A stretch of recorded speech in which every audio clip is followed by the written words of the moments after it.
This is the Average Guy Network, and you have found Home Gadget Geeks, show number 272, recorded on August 4th, 2016. Here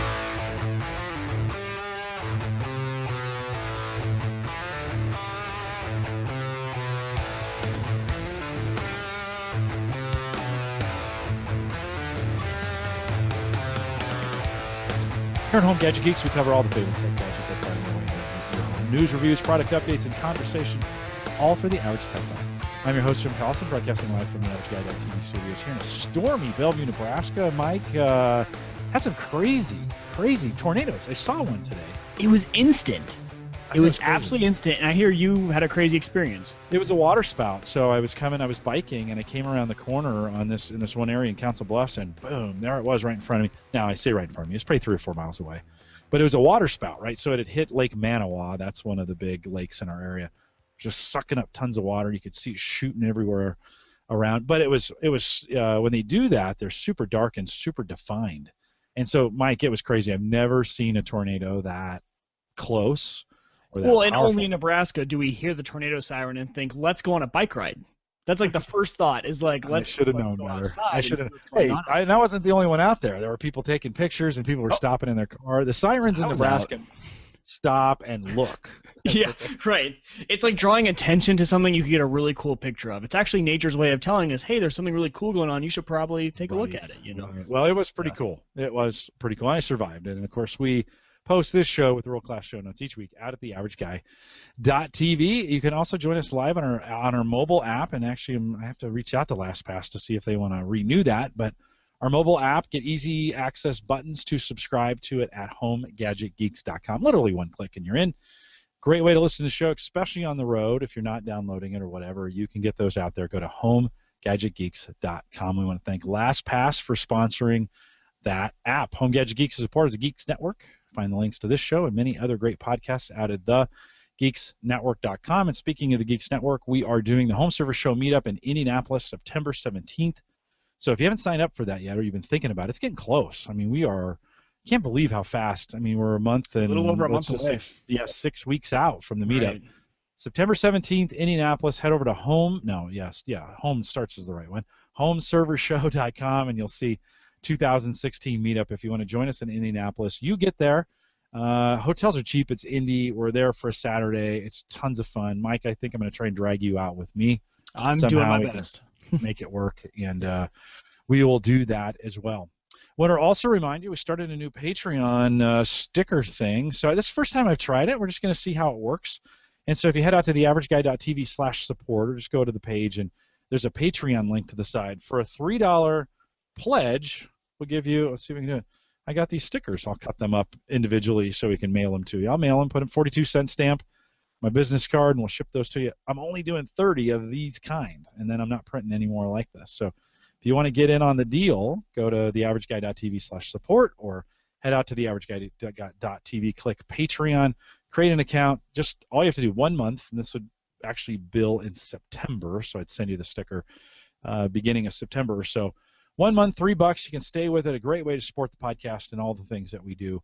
And I will send you, for the first 30 who do it, I will send you a Home Gadget Geek sticker, first of its kind, and you can say you got the first ever Home Gadget Geek sticker that we made. Yeah, and if you're new to Patreon too, it's just kind of a really cool platform to, if you listen to any other podcast, a lot of them will have Patreon, just a really fun, easy way. Once I found it, I was like, wow, 5 of the podcasts I listen to, you can throw in whatever you want, however much it is. You know, even if you're just doing a quarter, $1, whatever it is, $3 for the sticker, a really cool platform to give back to those creators who are giving you content every week. Kind of fun. Good way to try it out. And I thought, hey, that'll cover the cost of the sticker. I'm not, exactly. I'm going to get rich on $3 for some stickers. But we're also, if this works, I've been looking at this site called Sticker Mule. Just like it sounds, Sticker Mule, all one word, it's stickermule.com. They do die-cut, really nice versions of the stickers, and I think if this works, we'll do 100 lots for the next group, and we'll do something, $3-4, whatever, and you can get the next version of the sticker. So I thought it'd be kind of fun. I always love stickers. I was disappointed. I thought it was going to be your head on the sticker, but maybe that's the number. Maybe. That's the third. That's the third. We can wait for it. A collector's edition of Jim's head. That cartoon image of or something. I got a All new right. haircut, so it looked particularly good. There you Chris, go. It would look great. Chris does great. Hey, let's introduce the guest real quick. Chris Nesi comes in and joins us today. Chris is a podcaster, and he's got his own podcast as well as his own podcast network. You can find him at Mr. Nesi on Twitter. His network is the Podcast Education Network, or edupodcast.com. You can find him, probably the best place, and his site that rock and rolls is at Chris, C-H-R-I-S, Nesi, Nesi.com, and his podcast is called House of EdTech. Chris, welcome to Home Gadget Geeks. Thank you, Jim. Thank you, Mike. It is great to be here. I'm really excited. Yeah, no, great to have you. One of the things we talk about all the time is, in fact, last week we just did a whole show on Chromebooks, and of course, Chromebooks and education kind of go hand in hand. There's a lot of Chromebooks being used, as well as iPads and Windows devices, but we covered that. You podcast in the ed sector, and why don't you take a few minutes, just tell me a little bit about your podcast. Who's your target audience? Who are you trying to reach? How's tech involved? That kind of stuff. Kind of give us a promo of your podcast. Well, so my podcast, again, is the House of EdTech, and you can find it anywhere that you find podcasts: iTunes, Stitcher, TuneIn, iHeartRadio, all those great places. So for anybody in your audience who may be a teacher, or if you know and love a teacher, please recommend my podcast to them.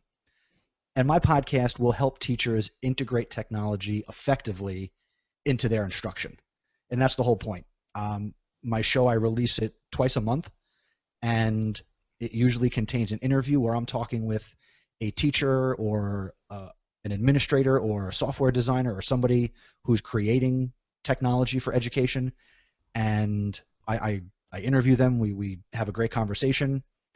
Each episode also features at least one recommendation of a website, a resource that a teacher could hear about right there in the podcast and use right away in their classroom or their next lesson. And then I'll also feature what I call the House of EdTech VIP, and that is somebody who I'm connected with on Twitter who is doing great things in education and using technology, and other people should be connected to. So a lot of times in education you'll hear the term edu rockstar or edu celebrity. We're just people on teacher salaries. Let's keep it real. Yeah, but you're using technology to try and, I mean, I love it in the sense that I see a lot of teachers hung out in the Google Ed space for a while, and I saw a lot of teachers doing virtual classrooms where they call each other right in across the world or across the street, and they would share classroom time and space, a great use of education. In your space, when we think about how you're trying to connect teachers, what do you think's like the number one? I'm sure there's a message you communicate all the time with these teachers. What is that? What do you think is the main point in most cases, or what technology do most teachers lack that is your sweet spot when we think about your podcast? Well, the main thing that I convey is, and I say this every episode to my listeners, is using technology isn't difficult. Just give it a try. And for teachers, they're not going to break Google. They're not going to break a Chromebook. You might drop it physically, let's say, as an example, but you're not going to break these websites out there that are geared towards bringing tech into the classroom and engaging your students. You're not going to break it, so don't be afraid of it. But a lot of teachers, and I think this is also true of, quote unquote, the average guys, you might be a little afraid to say, I don't know. You might be afraid to get your hands dirty, but there are those few of us who will get our hands dirty, and it's okay. So do you find, is that message, certainly when we think about first of all, how long have you been podcasting? I started podcasting in January of 2014. Okay, so a couple years, and certainly all around ed tech, right? Yeah. And so have you found the message is morphing or changing? Do you find teachers are catching on to the technology more, and so you're having to get more advanced with your podcast because some of the basic stuff's catching on, people are getting it now? Or do you still find yourself kind of going back to the basics sometimes and still trying to pull those teachers in that haven't, even haven't gotten some of the basic tech in there?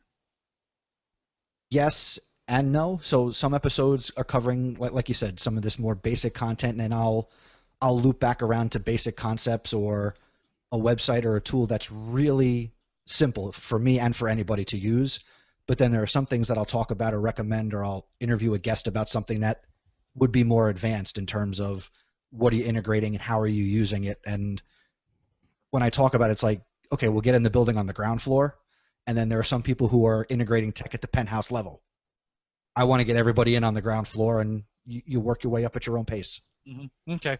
So it's still a varying kind of audience. So would you give, if you thought about the tech community, maybe in the groups that you hang out, and you were going to give them a letter grade, A, B, C, D, or F, on how they're using technology today versus 2 years ago when you started podcasting, what kind of grade would you give them? A for effort, of course. And I don't know that I could assess a grade to it even 2 years in, because I know that a lot of people in my audience that I interact with, these are people who they're what we call lifelong learners. So they are constantly consuming content and reading and blogging and just sharing their experiences in the classroom. So I know I have listeners who they're getting out of the taxi to get into this high rise, and I do have people that are more advanced than I am. I mean, I don't claim to be the be-all and the end-all in the ed tech space, so I talk to everybody. Yeah, and from a show perspective and the way you're connecting to your audience, where do you feel you're getting your best engagement? So how are you connecting, or where are you most comfortable, or your favorite way to connect with your listeners? My favorite way is when they actually send in like audio feedback. So if they'll call the phone number, or they'll send me a message through SpeakPipe, or an app I use called Voxer, Voxer, and that's like a walkie-talkie app. But the primary place is through Twitter. Yeah, so we were mentioning that in pre-show a little bit. So Twitter is certainly from a podcasting standpoint, all us podcasters kind of try to pimp our wares on Twitter. That's kind of what it comes down to. Mike and I and you were talking in the pre-show about trying to garner a little more interaction or a little more engagement with it than maybe the average person. But it sounds to me like Twitter is a pretty useful communication tool for you. So who are you communicating with? How are you using Twitter? How's that working for you in the ed space? I will communicate with just about anybody who I consider to be like-minded and interested in the same things in education. So people who are into ed tech and just good teachers, because the ones who aren't into education technology and are bad teachers, they're not on Twitter. So I don't have to worry about connecting with people who aren't worth my time. So does Twitter really differentiate between those that are using technology and those that aren't? Absolutely. Really? And that's my opinion. I don't know if I would say that that's necessarily hardcore fact, yeah. But if you're what we call a connected educator, you're on Twitter, you're engaging, you're learning, and we're using things like Twitter chats. So we're using hashtag, and there's a chat every night of the week, every hour of the day, where teachers all around the world come together. I mean, one of my favorite ones is the hashtag is BFC 530, and that's for teachers East Coast time and really all around the world who get up and participate in a 15-minute chat at 5:30 in the morning. Wow. One question, and it's every day. And there are people that get up and they do this every day. Well, that's like one of my followers that I just actually pointed towards you.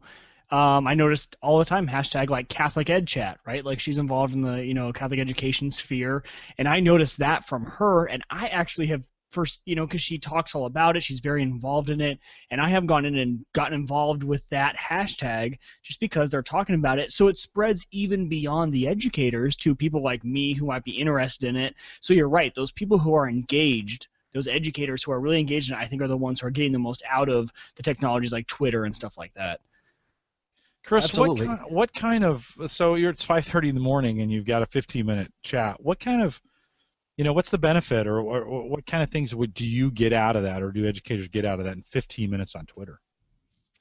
It's a positive place. So in that 15 minutes, it's a positive question that instead of hanging your head like the students might as you go to school for the day, you've now started your day, even maybe before you've had your coffee, talking about education in a positive way, and it really gets you jacked up for the day. Now, what happens after that, you don't really have control over. What kind of questions do you guys talk about on there? Like, what's an example of like one that was really successful in the chat? Well, we cover, there's so many topics. So a question might be, talk about a lesson that, didn't work. and why it didn't work. So you'll see for 15 minutes people tweeting about, here's something that bombed. I learned from it, and here's how I would do that lesson different next time. Or here's that lesson I bombed, and if you want to try it, here's all the things you should do differently. So it's just like teachers helping teachers. Mm. There's a lot of power in the when you think about the habits of that, where you have teachers getting on, 5:30 Eastern, let's say it is. So of course it's earlier here in the Midwest and even earlier on the West Coast, but that you must get a significant amount to show up to be able to make this thing work. And it's interesting. That has worked well in the education space. There are a few other, I know runners are this way too, or they have running chats or runner chats where you can go in there, and again, they'll last for 30 minutes and a couple questions. That was an idea that really a couple years ago kind of caught fire in a lot of different circles, and then it's kind of died down. Good to hear that you're using Twitter for it and it's working. It's really interesting how some of these social media or these social networks take on kind of a life of their own, and things that, so you have a vertical, and we'll say in this case the education is that vertical. You have them taking on the using a tool most of everybody else has moved on, but you're still finding that very, very effective on Twitter. So that's pretty cool. So do you participate? Do you get up and participate with those, or how does that work for you?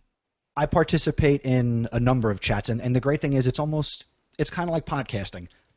Not that it's time shifted, but I don't have to be there on a Tuesday night at 8 o'clock. I could, use a tool like TweetDeck, and I can put a column in and search for the hashtag, and I can monitor that hashtag anytime I want, and kind of go back and see a conversation I may have missed, which I do. I put in the show notes doc something you can link out to. One website is called participatelearning.com, and that's a website that they put out the schedule of all these chats when they take place, and through their website, people can log in with their Twitter account and participate in the chat. And then another one is it's a Google site that just has all these education hashtags, and there have to be hundreds, if not a few thousand hashtags just for educators to jump in on all sorts of topics.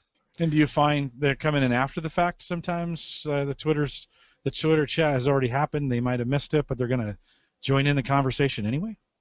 Absolutely. I've found new people to follow by going through and, just by seeing the question that was asked, or, the 4 or 5 questions over the course of an hour that were asked, and I can go and I can see the responses. And one tool that a lot of educators take advantage of, it's called Storify, where you can basically say, from this time to this time, let's pull all the tweets with the certain hashtag, and then it'll put it on a web page, and you can go through and just see like a transcript of the Twitter chat.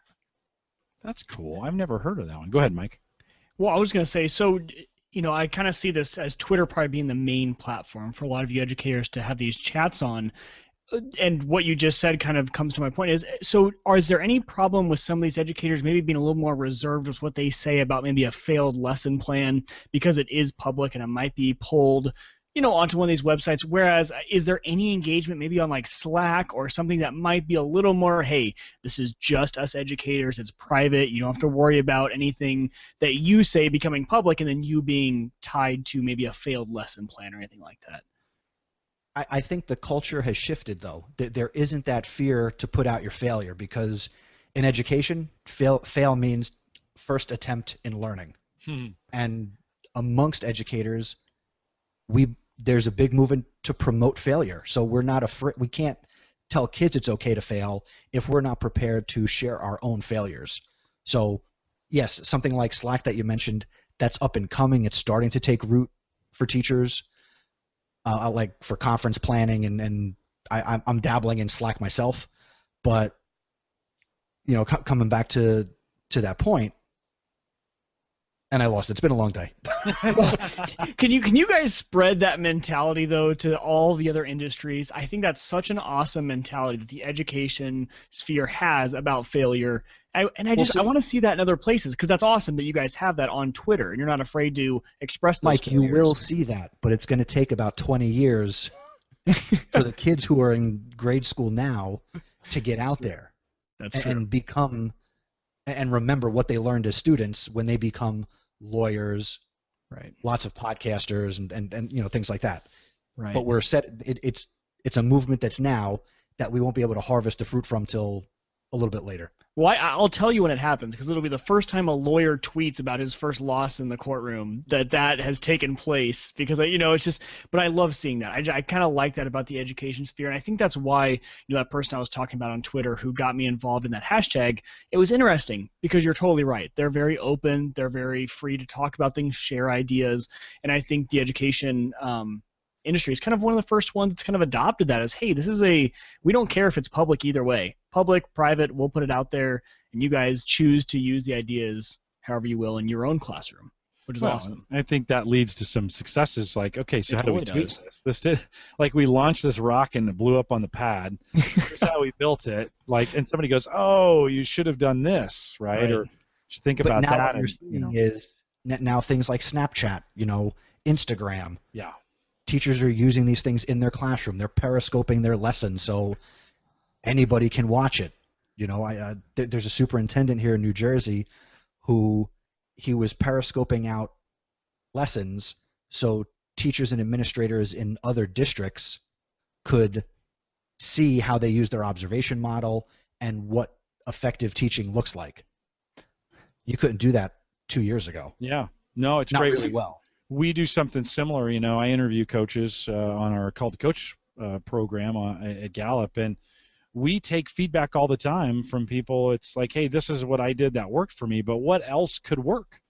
And sometimes that just, pumps in the creative ideas on, hey, I did this, I tried this, this was the success I had with it, or it kind of fell flat, and then the community jumps in and says, well, hey, did you think about this, you think about that? That group think is difficult. I mean, it does take a while because you get a lot of it and not all of it's valid. Like, the crowd is not always the smartest thing in the world. I mean, there's a book written years ago called The Wisdom of the Crowd. Listen, the crowd is not always right, as we see here in the United States when it comes to politics. But from that standpoint, it is we can learn from each other, and so it's one of those kinds of things where I love that idea, getting those ideas out there, and I love that to see you guys doing that and getting that kind of feedback. We are a gadget show from that standpoint, and I know for the last couple weeks, we've talked about iPads and Chromebooks and some of those kinds of things. Chris, besides some of the typical infrastructure you see in schools, what other technology that that you're working with? What else is working in schools? Are there other gadgets out there right now we don't talk a lot about, but that are making a difference in the classroom? What I'm seeing is a lot of these, stereotypical gadgets, or the iPad, the iPod, Android tablets. That what's being used out there, we're finding ways to just bring those into schools. We don't have magical devices that are, only for schools. Mm-hmm. Touchscreen TVs from places like Sony they're just giant tablets. A 70-inch and 90-inch monitor that's just in the classroom, or giant table tablets that are, they look like your folding table in the backyard, but it's a touch screen that the kids can interact with it, but it's based on technology that we all know and love already. Yeah. Does that drive engagement from the students when you find a gadget that they're already using at home, and now all of a sudden it's in their classroom, and they're thinking, that's kind of cool? Absolutely, because part of what we're taking on as teachers is, and the concept is digital citizenship, which would be, if we don't teach them how to use the tools, cell phones, Facebook, Twitter, or their hardware, quote unquote, the right way, who's going to teach them how to use social media properly? Right. Because if they look to who they follow, they're not getting the best examples with, crotch shots and boob shots and, all sorts of stuff. We're not teaching them that in school. So right. If we can engage them and say, hey, here's a better way to use your technology that can help you get a job and be successful and do the things that you're passionate about, yeah, kids get jacked up for that. Do you find teachers are bringing their own solutions in? I mean, there are certainly, when I think of Blackboard and some of those other school, Google's got Google Classroom and some of those other things. Are you finding especially when you're tweeting, are you finding teachers are kind of coming up with their own, custom, home-built, home hacks, teacher hacks, whatever you want to call them, school hacks, of things that are working for them, where they're being a little non-traditional with the technology? There's a lot of non-traditional in the ed tech space. Now, granted, it's nice that there are tools like Google Classroom and these more formal platforms out there. But before that, like when I first got into education, there was like just the beginning of like Google Docs and Google Drive. So at that point, I had to like make do, and a lot of teachers were making, you know, very bare bones websites, and there was no Wix or Weebly at that time. So I can't even tell you what existed in 2008 to make a website. But we did it. I had like a WordPress.org, and I would send my middle school students to read the blog post. Here's where you could get the homework every day. Here's a YouTube video that you might want to watch. I would do a blog post about it. So, but that's my mindset. And there were a lot of other teachers at that time doing the same thing. Is that still working? Is what's still working? Like blog posts and YouTube videos? Is that still a way? Is that because that honestly, I have a high school internship at Gallup that I do, and that's how we communicate with the kids, right? We schedule homework in a blog post that's public. They can all see, like, hey, here's what's due for next week. They can follow it with an RSS feed and some of those other things. And then oftentimes a lot of the instruction is done via YouTube. Seems like it's working today. Is that still a pretty common, do our students watching a lot of YouTube that's coming from suggestions from teachers and stuff like that? Oh, absolutely. Videos are still highly engaging because as a teacher, I could find a video that, sure, I could plan a 45-minute lesson around a concept, but, there's maybe a Khan Academy video that's 2.5 minutes that'll give you that math concept. And then there are other websites out there that I could find any YouTube video and pull in the video with the link, create multiple choice questions, and through this third-party site, kids can be quizzed and assessed by watching a video, and I can get the results. So it's pretty cool. So, like, on average, does the administration give the teachers kind of the freedom to bring in any of these tools, or are they kind of like, hey, we're worried about privacy, kids stuff, and are they kind of setting limits on what the teachers can bring into the classroom? That's where there's a lot of inequity in education. Right. Again, I'm from New Jersey, and so forget about from New Jersey to California, how there could be differences in what we can and can't do as teachers. There's differences in what I do in my district versus the district in the next town. It depends on your superintendent, your administration, and whether or not, in my view, do they get it? Are they forward And how many thinking? lawsuits have been filed in that district from parents, because that's Right. Sadly that sort of thing. Okay. So it does, it could vary from 1 mile to the next, one neighbor to the next, whether your kid is getting this sort of stuff in their classroom based on who's kind of running the show. I can give you an perfect example. The district I work in, New Brunswick, New Jersey, only last year we got a new superintendent, a new technology director, and the whole direction of the district changed. Forward thinking. Whereas the previous superintendent and the previous person in charge of technology, they didn't get it. They weren't forward thinking, and there was a lot of blocking, a lot of filtering.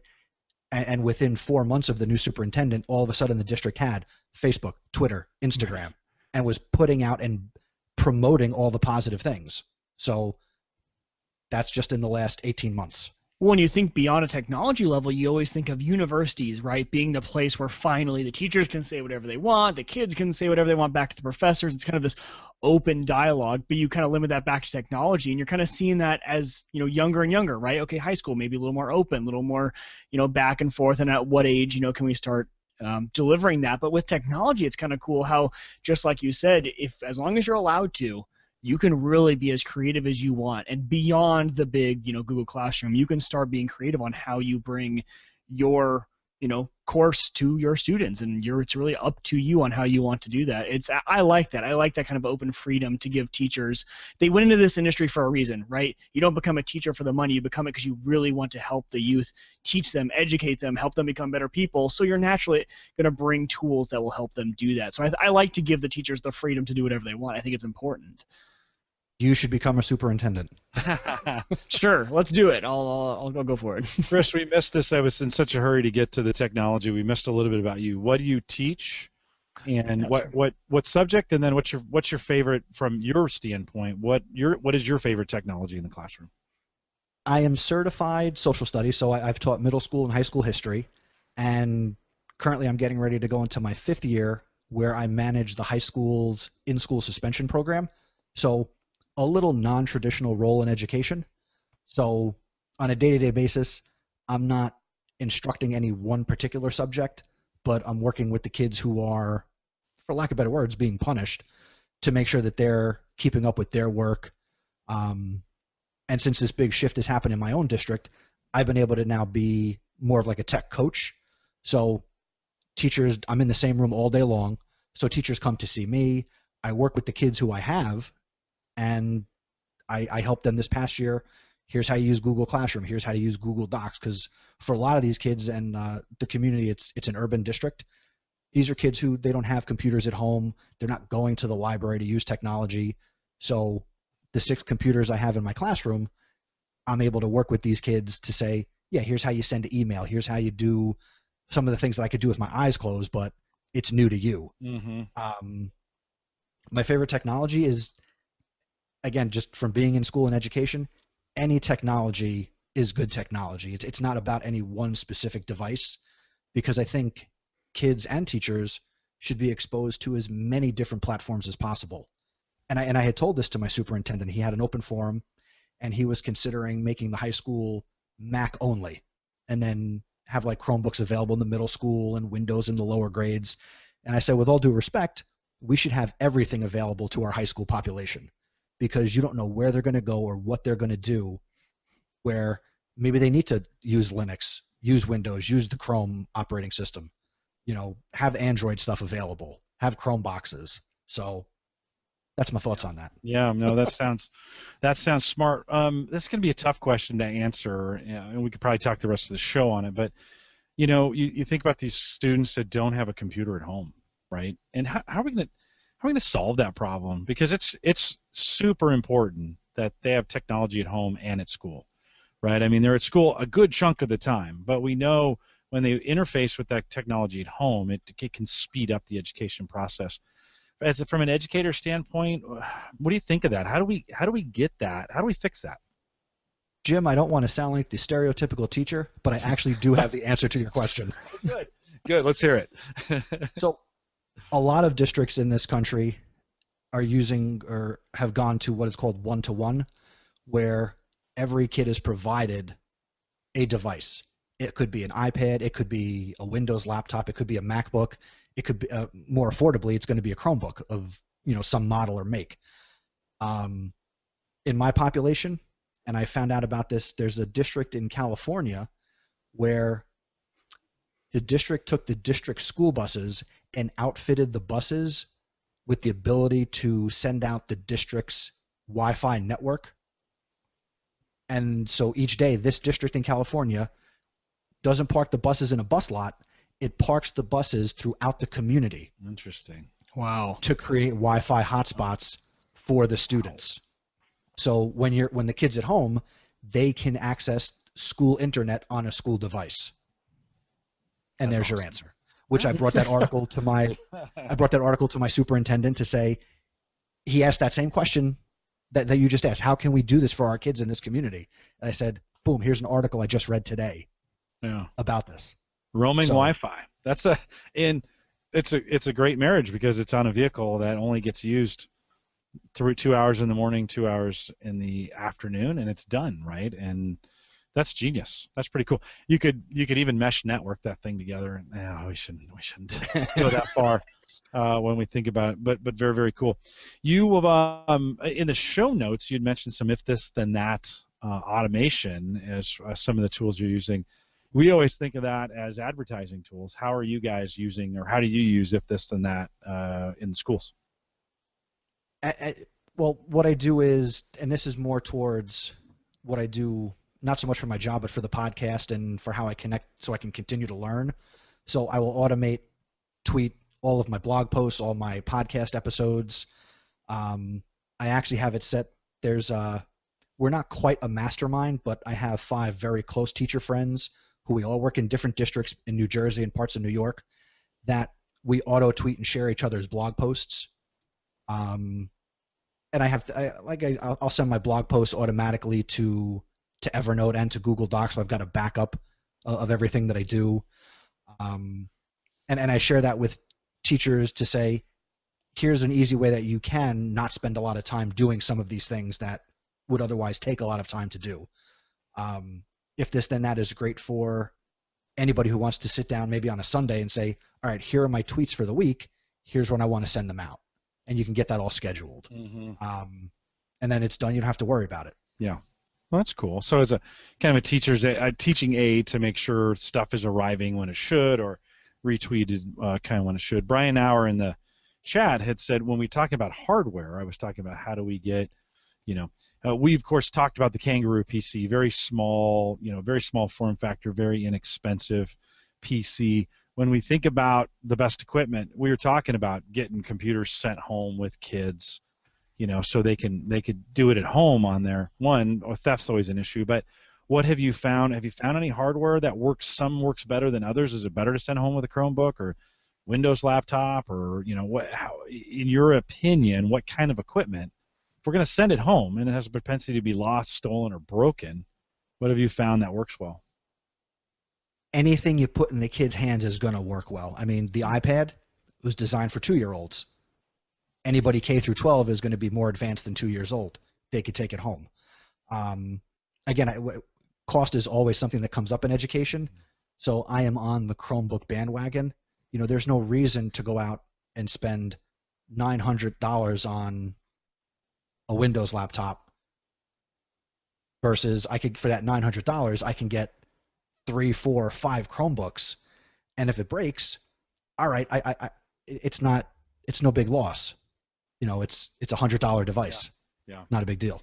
Well, it's interesting that because Microsoft tried to play in that space for a long time and had all the tools to get it done. They could have done it, but never could get it done. And somehow Chrome came along, and it's the only difference is the price of the OS. And Microsoft's done a lot of things to make that free, but it just never really took off. And yet the Chromebooks have done extremely well in that space that you're talking about. That they're seen as these very inexpensive, although when consumers are buying Windows laptops, they want to buy those same cheap, inexpensive laptops. But anyway, so good to hear from a Chromebook. Well, and to refer back to, I watched last week's episode of the show. I forget your guest's name. Nathaniel. Mm-hmm. He mentioned and brought up testing with the Chromebooks. Mm-hmm. I think part of the appeal of the Chromebook too is, and he mentioned this, the fact that it runs the testing software that is used in many states throughout the country. So it's affordable, and it lets us test the kids till there's no tomorrow. So. Mm-hmm. Mm-hmm. Yeah, no, it's super flexible, inexpensive. They seem to be get them replaced pretty easy, and they work at home, right? And actually, you do away with some of the Windows problems that you have with security and safety and malware and those things. Last time I checked, there's no blue screen of death on the Chromebook. Well, easy. Anyways. Or beach ball from hell, whatever they call it on Mac. I don't know. Yes, there we go. One of the things we've always thought as podcasters is that podcasting, the concept of podcasting, RSS feed, being able to deliver audio content to the listener, I always thought that'd be a great tool for the education system, right? Kids could listen to additional instruction on their own time, at home, on the bus, whatever. Is anybody taking advantage of that? Is that happening in the K-12 ed space? I am part of a small movement. I was a co-starter of a hashtag called #PodcastPD, and what that hashtag has promoted for over a year now is getting teachers to listen to podcasts and also ways to use podcasting in the classroom.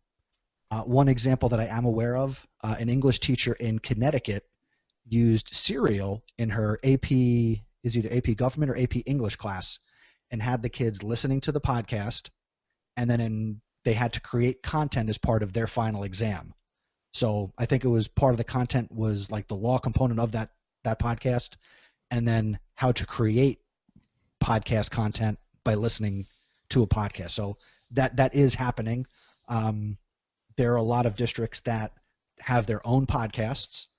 One thing that I put in the notes is that I do present at conferences, and one of my traveling sessions is called I Like to Say Stuff and You Can Too, where I will in a session teach you how to podcast very basically and leave thinking, all right, I can do this and get content out to my teachers, or if I'm a teacher, how I can create for my students or get my students to create or if I'm the district, how I can share what my district is doing with the whole world.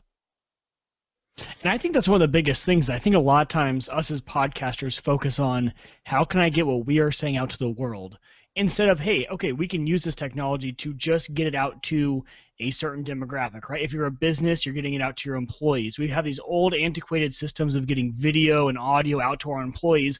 Like, hey, it's actually super easy. Us podcasters have been doing this for years. It's real easy. Let me show you. And I think if we focus on more of the tiny, bringing it in a little bit, us podcasters, not the world. We don't want as many listeners as we can. We want to get this out to just the people that we need to. And I like hearing you say that, it's getting out to who you need it to. That's the focus here. And if the students isn't the end goal, that's fine. But if it's the teachers, if it's the entire district or the state, the city, whatever it is, it might be a better way than they have been of getting information out to people. Well, I think, and I don't know if this disagrees with what you said, but it might sound different. And that the student is always the end game. If I'm a teacher creating for my students, yes, I want the students to learn from a podcast I put out in my social studies class.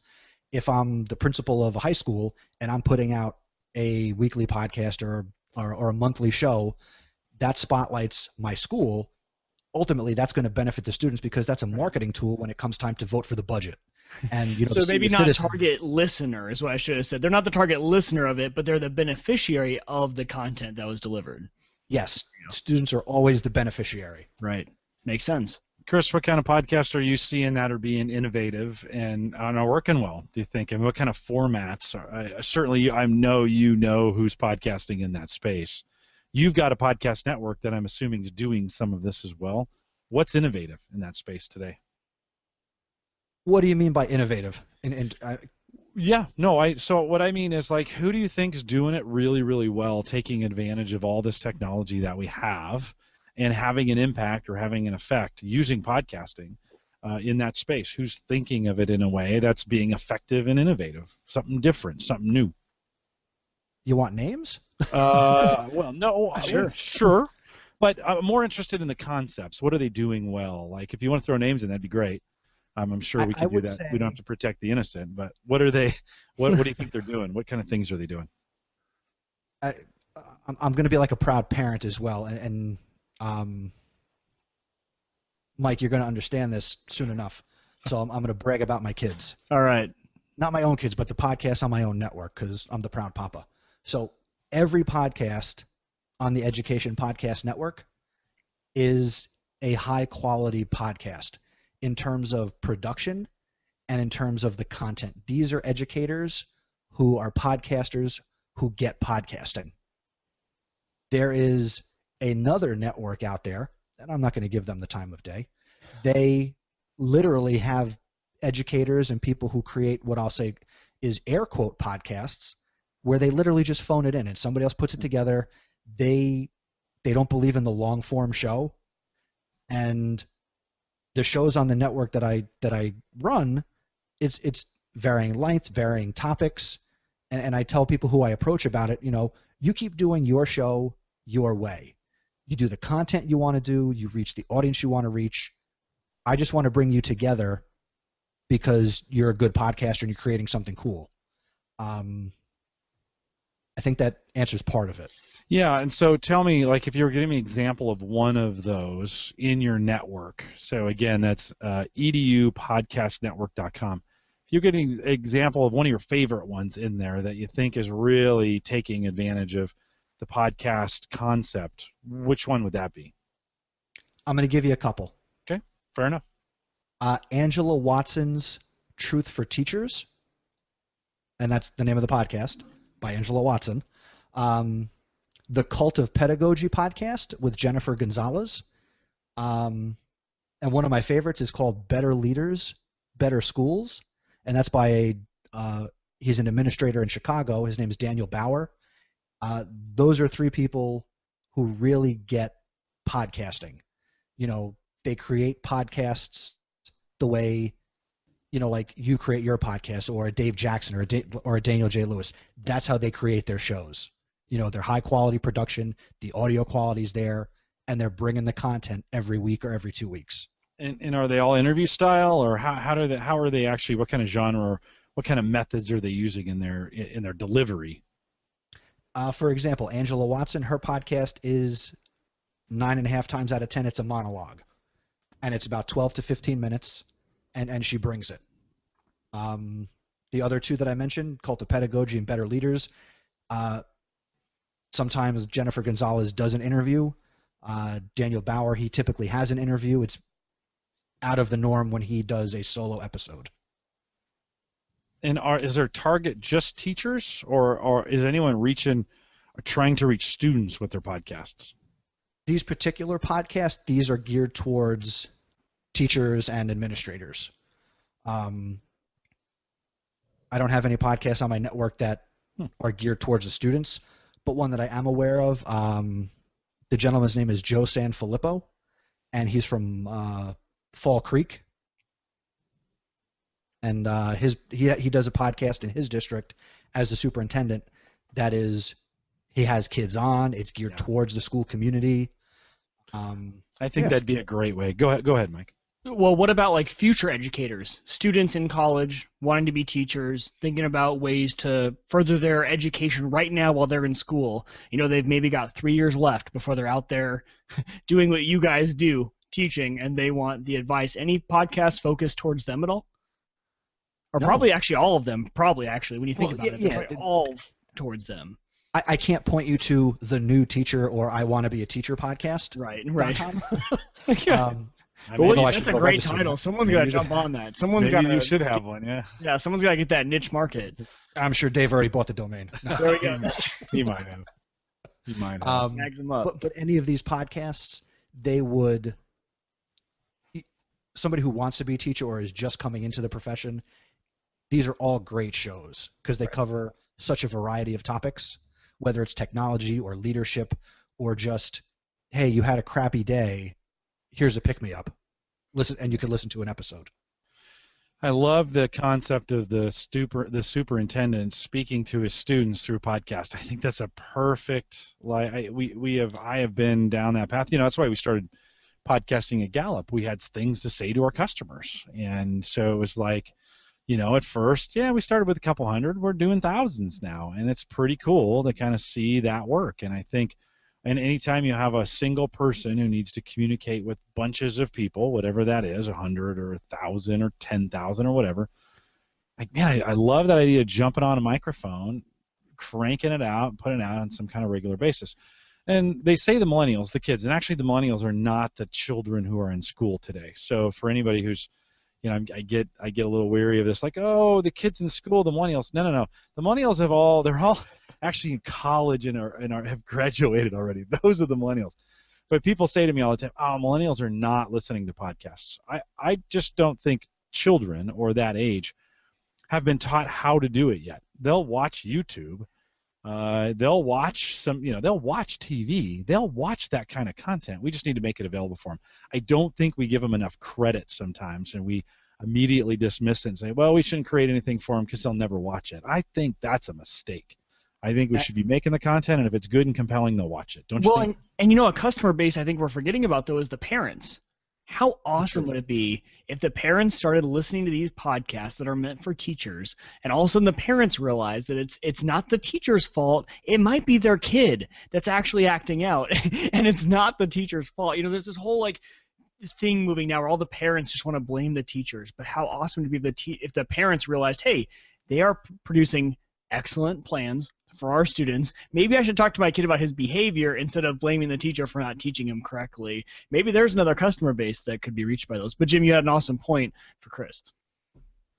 Mike, I was going to just say, make sure you write that down and remember that in about 5 or 6 years. I will try my absolute hardest. And it's really easy to say that right now I get mad at some other people my age who are getting mad at their teachers, but when it's your own kid, it might be a little different. So I will try super hard in 5 or 6 years when they start school. And Jim, I'm chipping away. My 4-year-old, he's been on my podcast, so that goes to that whole, I can't wait for 20 years from now when we can go back and listen to it. Yeah. But he also knows in the car, we listen to podcasts. You know, he listens to everything I listen to. Yeah. And he's 4 years old and he gets it. He knows what a podcast is. And just to go back, the name of that superintendent's podcast, it's called the Go Crickets podcast, and if you just type Go Crickets podcast into iTunes, you can find it. No, that's awesome. I think it's a great way to do it, and I think we got to format this stuff a little bit different for the kids and to make it work and those kinds of things. Just as a side note, nothing to do with technology. I have 5 kids. All of them have gone through school. I have one senior in high school. We've successfully got them all through and launched in various forms in college. One of the best pieces of advice I've ever given to parents, and Mike, I'll give this to you, and Chris, I think you'll appreciate this, is in every class, go in and meet with the teacher as often as you can and become their friend and tell them you support them, and that here's my email address. If my child ever gets in any situation, I want you to email me right away, and we're going to have a conversation. And man, I tell you what, when the teachers knew that I was on their side, they treated my kids differently, and I think better. And we had great relationships, and it didn't come without bruises or bumps in the road. I had some 6th grade conferences where I had to smack down my child in front of the principal and the teacher to say I support the teachers. It's really super important that the kids know that the parents are behind the education system, what's going on. And if the parents are fighting the teachers, we've lost from that standpoint. We've got to get, go ahead, Chris. I was going to say, just think about what it's like for the parent of a child who is a teacher. So when you go in as a teacher to meet with a teacher, it's a fine line. It's a fine line. Yeah. No, and I think it sits on both sides. I mean, this is like I said, so easy for me to say as a future parent, but not a parent yet. But I think it's raising your kid to know that, hey, I'm going to be behind your teacher.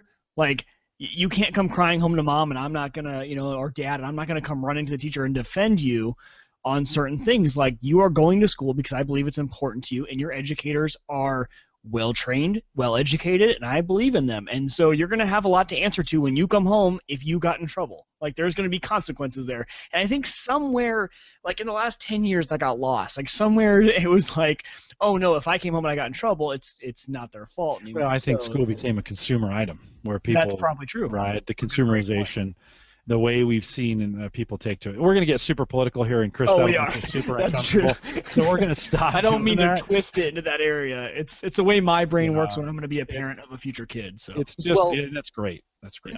That's the reality, and oftentimes the student, the children, they are our number one stakeholder. They are the most important shareholder in this industry. And yes, education is a business.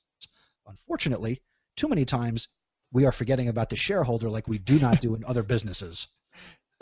That's a great way to put it. That should be on a billboard somewhere. Hey, this education thing, no matter what country you're in, whether in the United States or Australia, UK, wherever you're at around the world, it's hard stuff, and everybody's got a little bit of a different approach to it. There are some great parents and great teachers with bad kids. There's some great kids and some great teachers and some bad parents. And there's some bad teachers and there's some good kids and good parents. The point being is it's a partnership in there. This is what we found. It's a partnership. And man, my teachers knew who I was and who my kid was, and I told the teacher I had their back until they proved otherwise. And so it was just one of those things that, and you know what? We went through 12 years. Never once did I get a teacher who we went, well, you know what? Once we said, hey, we got your back, man, they'd fight for us. It was awesome. And the kids got great educations, and they treated our kids differently. So anyways, not the point of the tech and the ed and all those other things, but it's after 25 years of having kids in the at least in the United States, in our education system, and doing a lot of things, we were very engaged parents in the conversation. When it talked about our education, I feel like I can say a little bit about it at the end of the day. Well, so when we get Jim, to your point about having the teachers back, that's just about like behavior, and you see how your kids get treated differently. If parents went in, if they attended their school board meetings and they let their teachers know, this is where parents might not be familiar with tablets and all this technology that's happening in all these places. Just let your teachers know that you will support them. As parents, don't be afraid to say, okay, I don't know necessarily what website you want my kid to use, but I might have to learn along with them. Mm-hmm. So you still have to have that support. So yeah, I think that support is relevant to the technology in the education space. I think that's totally true, especially when you think of all the concerns with privacy and everything that they deal with in the legal sector. I mean, that's what every the school system is worried about, right? Worried about the privacy of their students, the well-being of their students. And when a parent brings up that thing of, hey, what about this? What about that? I think you're totally right. The backing of the teacher saying, hey, I trust you that whatever you're submitting my student to will be okay is relevant in the technology sphere. I think that's a totally relevant thing in the privacy era.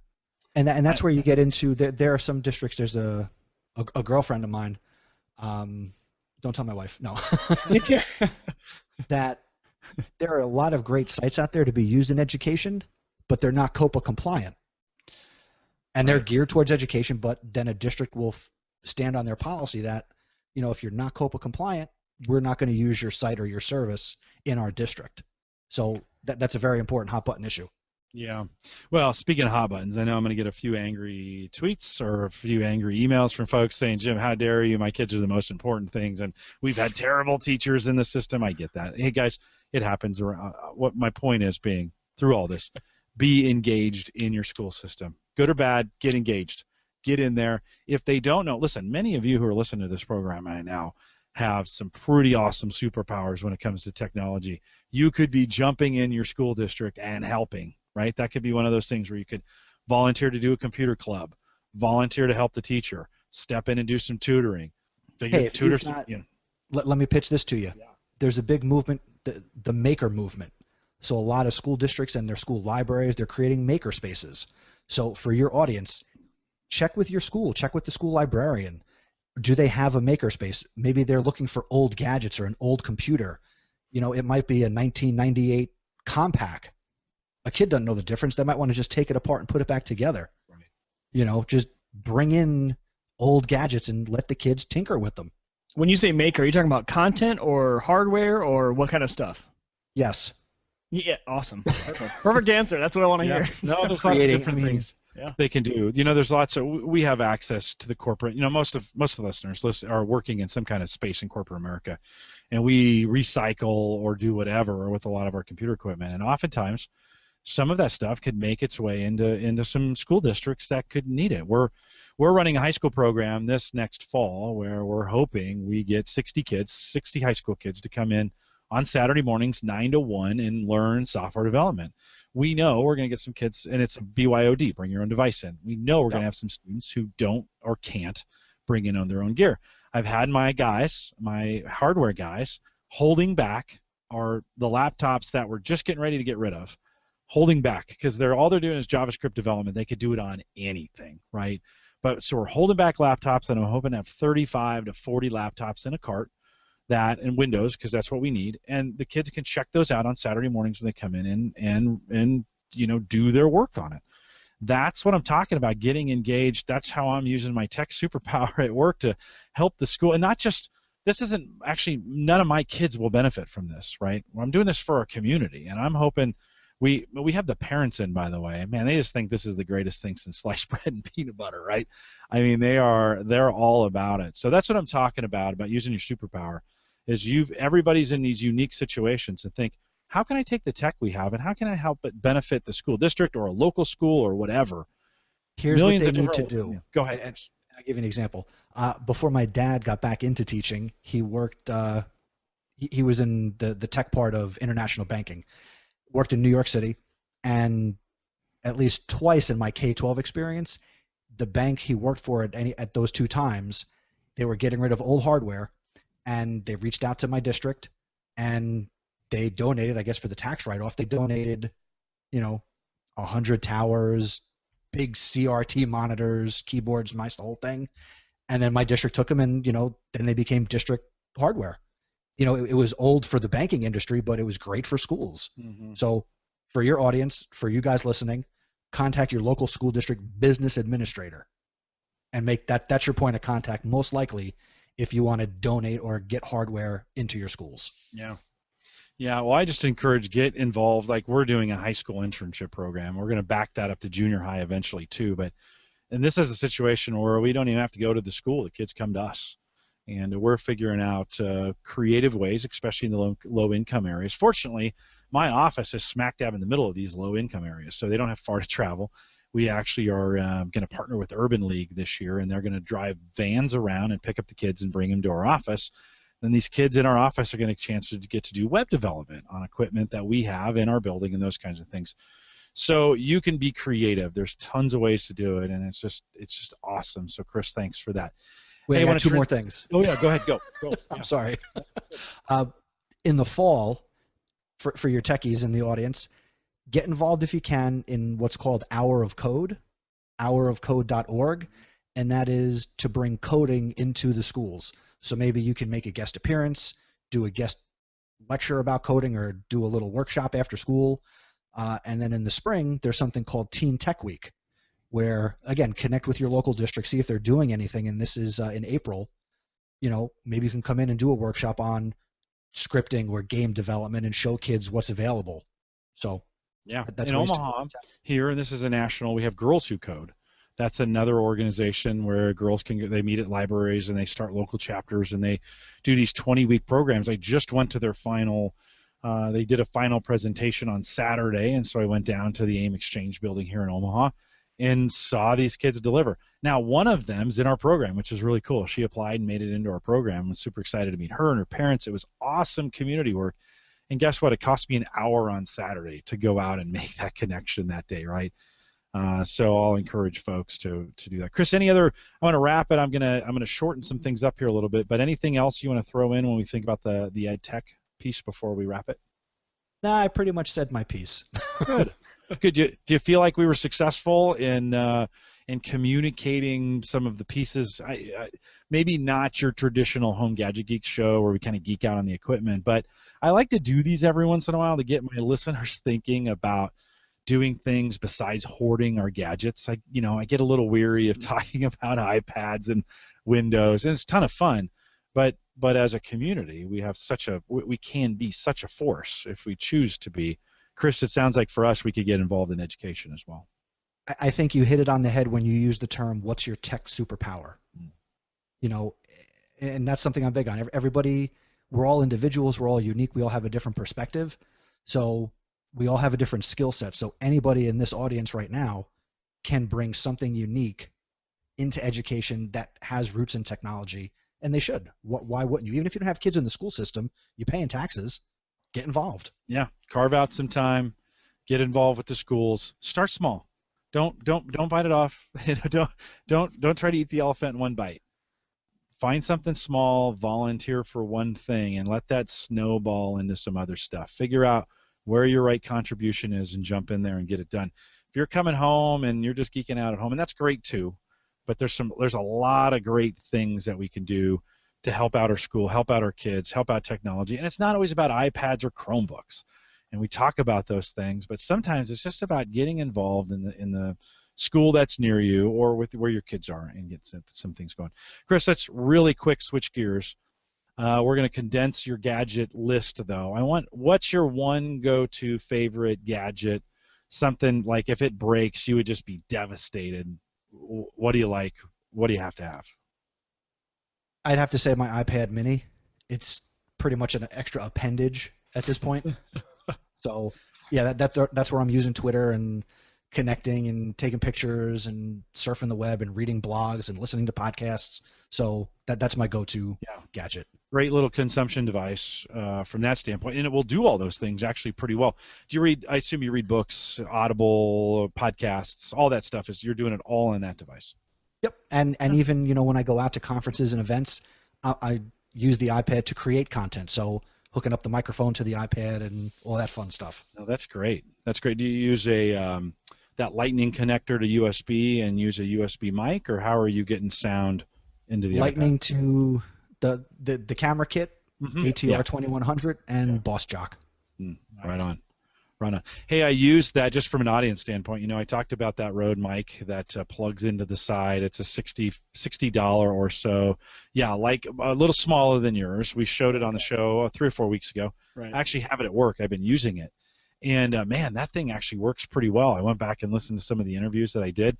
We were, across the table, so it wasn't too far away, but it did help. It was a lot better sounding than the standard built-in mic on an iPhone. 2100 would be great. Mike, you've been using the heck out of that microphone that's on your camera there, right? And we know that sounds pretty good for vlogging. Oh, I love it. We've talked about this one, And if you want to even go the pro model, that'd be even better. But if this is just fantastic, any addition to audio that you can do is better than what you've got built in. It's just always a guarantee. Like if you have a DSLR, any external microphone, probably if it's over like $80, I'd say it's probably gonna be better than what you have built in. So Yeah. I've been loving Here's it. something funny real quick, guys. Yeah, go. That microphone that you just showed, Mike, my wife is also a photographer in addition to being a high school librarian.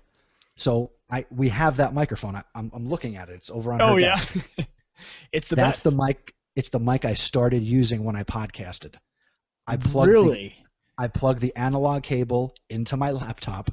I put it on the tripod, and for those first 4 or 5 episodes, I thought I was freaking Casey Kasem recording a podcast. Of course. You know.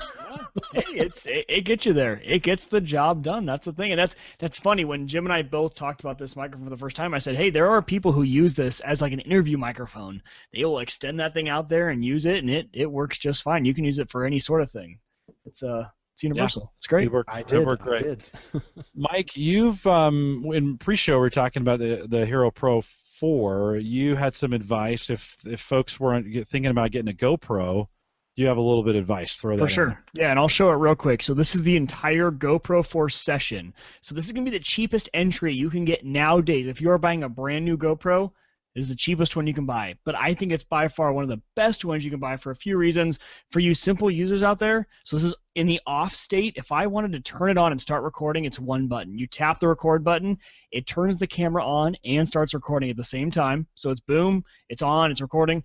I tap it again, it stops recording and turns it off. Because there's no need, right? This thing doesn't have a monitor. There's no need to have this powered up for any other reason. So if you guys are looking for a GoPro, this does, I mean, I don't even know the resolution. It goes with, I think, like 1440 by whatever that goes by. For me, 1080p at 60 frames a second. That's what I needed for my vlogging. And the entire thing is waterproof. So this entire canister, there's no case you need to put it in. The entire thing is waterproof. So when you guys are looking at those sort of cameras, it's the cheapest end model for the new cameras. And my advice would be to you guys, so we were looking at this camera, and it was $200 on GoPro.com. But if you go to a place like REI, Shields, whatever your equivalent is to like any place, I guess, that sells GoPro equipment, we got the entire, I'll show you the box here. It's called the GoPro Session Kit. I mean, it's an entire bundle made by GoPro, not by anyone else. And for about the same price, I think it was like $210. For an extra $10, you get the Wi-Fi remote, you get mounts, you get a nice branded GoPro case to put everything in. So really do your shopping. When you're ordering your GoPro, don't just order it off the website. Go and check out your local retailers and see what they have, because GoPro makes a lot of bundles, and for those retailers, they sell them at a really reasonable price. So, yeah, I just want to quickly mention that because it's been an awesome addition. I just got it today, but it's already filmed some vlog footage that's going in this weekend. So, great little camera. Much smaller when you think of. Well, look, I mean, just look at the size difference. Yeah. How nice is that? Right. How's the sound? Session, that is what I was going to mention. So you cannot, as far as like, so this old GoPro, you could add a camera on an external microphone. You cannot add an external microphone, but the sound on this is actually fantastic. I did some test footage, not too bad. For being a completely waterproof housing, you would think the microphones would be a little bit muffled, but they're not. There's actually 2 or 3 of them around this case. There's microphones all over it. You can see on the front, the back, the side. So it's got some great quality sound for a completely waterproof housing GoPro. Yeah, very cool. They've got to be working on that, right? I've bought a couple. I think this is the form factor they want to get to, right? Like, why not? It's all one cube. There's no case. I think if they could get their Hero 4 Black and all of the technology they have in that thing, all of the specs, if they could get that into this form factor, and I can do this, and this is my entire rig, that's awesome. That's pretty sweet. That'd be great. That's pretty sweet.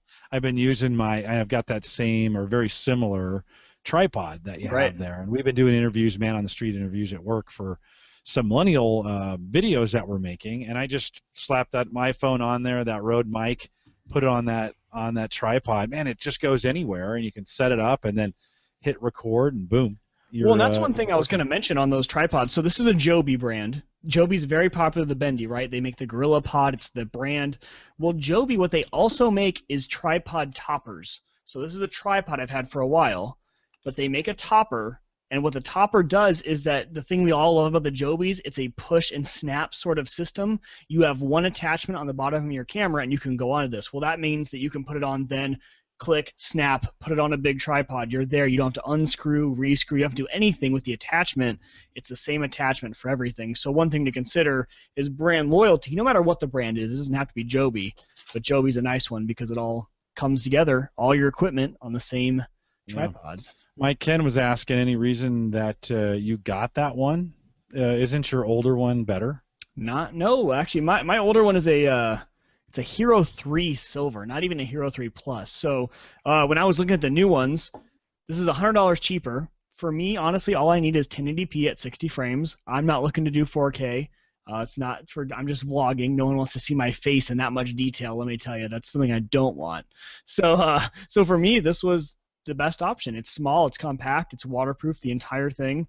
It's cheaper, and it does the resolution I want to do, and then some. It does, like I said, I don't remember what the resolution is, like 1440 by something, but this one does the biggest thing for me was 60 frames a second, right? This old GoPro only did 30 frames a second at 1080p.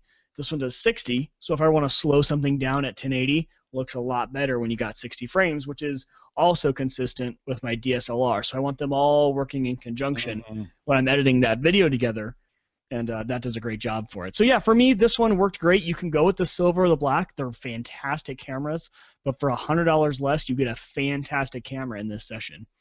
Chris, is any of these GoPro stuff, this genre, being used in schools? Are we making some headway and folks making videos and using that in the learning process?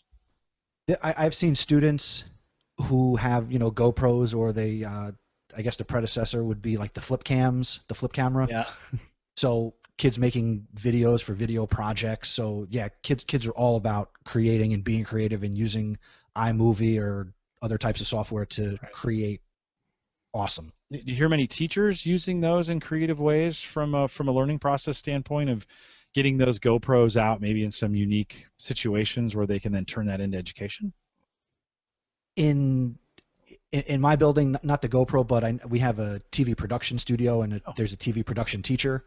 So we have some Canon cameras that are running around the building at any given time with kids doing news stories and things like that.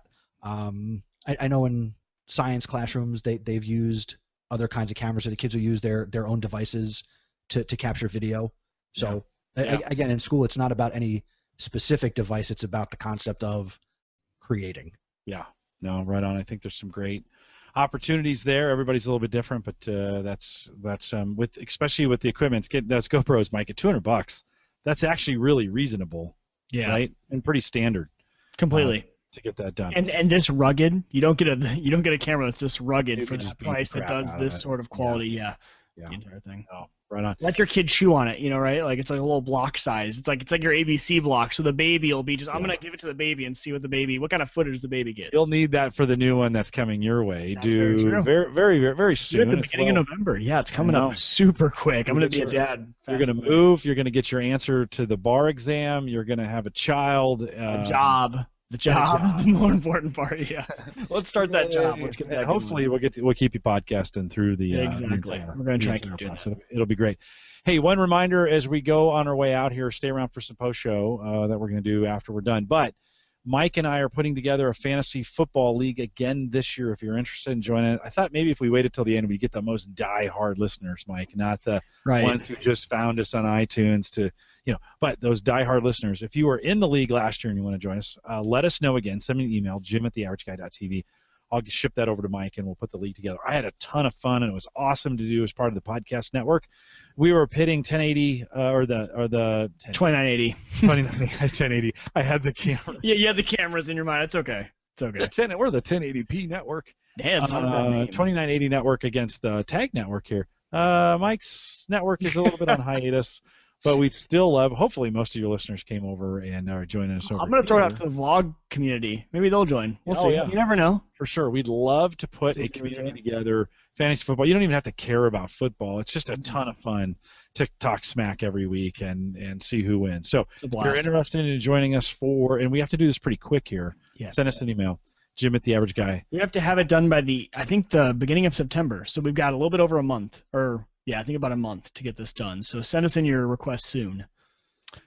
soon is what we need. Don't forget we have new limited edition stickers. If you'd like to get those, $3 on Patreon, just head out to theaverageguy.tv/support or theaverageguy.tv and click on the Patreon link. It'd be fun. I just was wondering if people would be interested in them, and so we got 30. When they're gone, they're gone. We'll probably do a new one when they're gone. But if we don't get them sold, I'll just have to give them away to Mike and folks that show up at the Home Service Show meetup. But if you want to get one of those limited edition, they're out there. They're available. $3 on Patreon. We'll get them shipped. Get one shipped to you from me to you. We're going to ask for your address there. Theaverageguy.tv/Patreon, or just go to theaverageguy.tv and look for the Patreon link. Don't forget, you can contact me anytime during the week if you want. Jim at theaverageguy.tv. Let me know if you're going to join us for the Fantasy Football League. Find me on Twitter at @Collison. Hey, Mike, now 5,000 followers on Twitter. I've been playing Twitter Go, not Pokemon Go. Twitter Go. Can you catch them all? It's a more useful version. Things that actually pan out for you more than we'll see. I'm a little skeptical if it'll actually mean anything. I've gotten a little more engagement on Twitter, and it's kind of kept me out there. So if you're interested in joining me on Twitter, at @Collison. Don't forget the AverageGuy.tv platform, both web hosting and media hosting, powered by Maple Grove Partners. Get secure, reliable, high-speed hosting from people that you know and trust. You know that's Christian. Actually, I did a Cyber Frontiers on Monday. We didn't tell very many people about it. Christian and Waruna on there, and then I forgot to produce it this week. So it's sitting in the queue. I'll be doing that production this I can week. always tell in the chat room if there's chat like 3 days ago. I'm like, well, that's not a week ago. There must have been another show that he used the chat room for. So. It's weird. We recorded it Monday, and then I just totally forgot about it. And tonight I was looking at the old shows, and I'm like, oh, that's right. We recorded that Monday night. So you'll get a Cyber Frontiers and a Home Gadget Geeks this weekend. We'll try and crank those both out. I want to thank Roger at WLMN Radio for broadcasting us live on terrestrial radio. They're in Grafton, West Virginia. And so, Roger, thanks for doing that as well. You can don't forget, we've got the app sponsored by LastPass if you want an easy way to listen to our show live, or just catch it anywhere when you're on the road. It's a great way to listen to it streaming. Head out to homegadgetgeeks.com and download that version there. We thank LastPass for their sponsorship of that, and you guys did a great job in the month of July of using the Average Guy Tech Scholarship Fund. So if you go to theaverageguy.tv/Amazon when you're purchasing from Amazon, of course that goes into the scholarship fund, and you get from that, either we'll send you out things to review that you can write up or post in the. You're distracting me, Uyghur. What are you? Sorry, but was it all me with the new house? There's been a lot of Amazon usage. Oh, maybe I might have funded your entire thing with new house products. That's the only thing I was thinking about. But no, it could have been you. They should keep helping you too. Well, the audience didn't. Someone did a nice great. job. Someone did an awesome job. The AverageGuy.tv/Amazon takes care of that and helps network as well as the scholarship fund stuff. If you want to test something or try it, let me know. We'll ship it to you. You can write about it or show up on the show. And that's our way of getting really decent reviews. Don't forget, the newsletter now is weekly, and it has the 4-week upcoming schedule that's in it. I'm actually getting more of you are opening it now than we're opening it before, which is good. We track all that stuff on a weekly basis. Head out to theaverageguy.tv/newsletter. Sign up. I promise I'll never spam you, but we will give you weekly updates on what's coming out with the newsletter. So if you want that kind of format, information from me, a little bit of personal information we go, but mostly what's going on in the network.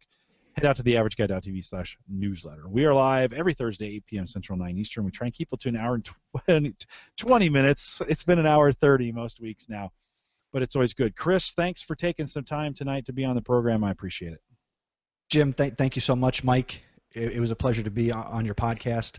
And again, if you know a teacher, please send them to the House of EdTech. Send them to chrisnesi.com. I'd love to connect and learn whatever I can from anybody. You bet. We'll put all those links to Chris's sites and his Twitter are going to be in the show notes. So head out to theaverageguy.tv/HGG272. Home Gadget Geeks 272 is what that stands for. And the links will be there. We'll be back next Thursday, 8 p.m. Central, 9 Eastern. Watch the schedule because I do have some weeks coming off. I'll be recruiting, and I've got some weeks where we'll be off. It would be strategic not to come out on a Thursday night when we're not doing it. And if you have the newsletter, you know for sure. With that, we'll say good night, everybody.